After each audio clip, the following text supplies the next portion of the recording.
Nadapuram league കേന്ദ്രമായ മുടവന്തേരിയിലെ സ്ഫോടനത്തിൽ 16 പേർക്കെതിരെ നാദാപുരം പോലീസ് കേസെടുത്തു. പെരുന്നാൾ ആഘോഷത്തിന്റെ ഭാഗമായി പൊതുസ്ഥലത്ത് വെച്ച് പടക്കം പൊട്ടിക്കുന്നതിനിടെ ചൊവ്വാഴ്ച അർദ്ധരാത്രിയാണ് ജീപ്പിൽ സൂക്ഷിച്ച പടക്കം പൊട്ടിത്തെറിച്ചത്. UDF കേന്ദ്രത്തിലെ ഉഗ്രസ്ഫോടനം സംബന്ധിച്ച് സമഗ്ര അന്വേഷണം നടത്തണമെന്ന് LDF നാദാപുരം നിയോജക മണ്ഡലം കമ്മിറ്റി ആവശ്യപ്പെട്ടു.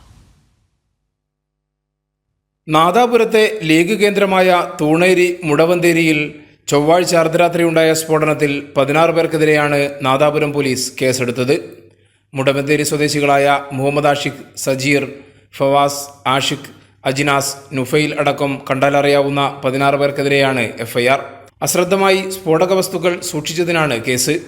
തൂണേരി മുടവന്തേരിയിൽ ചൊവ്വാഴ്ച അർദ്ധരാത്രിയാണ് ജീപ്പിൽ സൂക്ഷിച്ച വലിയ അളവിലുള്ള പടക്കം പൊട്ടിത്തെറിച്ചത്.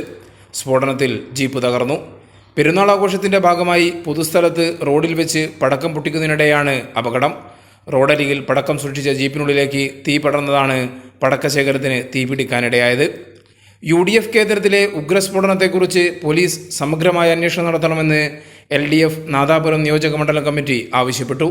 സ്ഫോടനത്തിനു മുമ്പ് നാദാപുരം പെരിങ്ങത്തൂർ എയർപോർട്ട് റോഡിലെ ആവടിമുക്കിൽ റോഡിൽ വാഹനങ്ങൾ തടസ്സപ്പെടുത്തി വ്യാപകമായി പടക്കങ്ങൾ പൊട്ടിച്ച് പ്രകോപനം സൃഷ്ടിച്ചിരുന്നതായും പ്രസ്താവനയിൽ പറയുന്നു.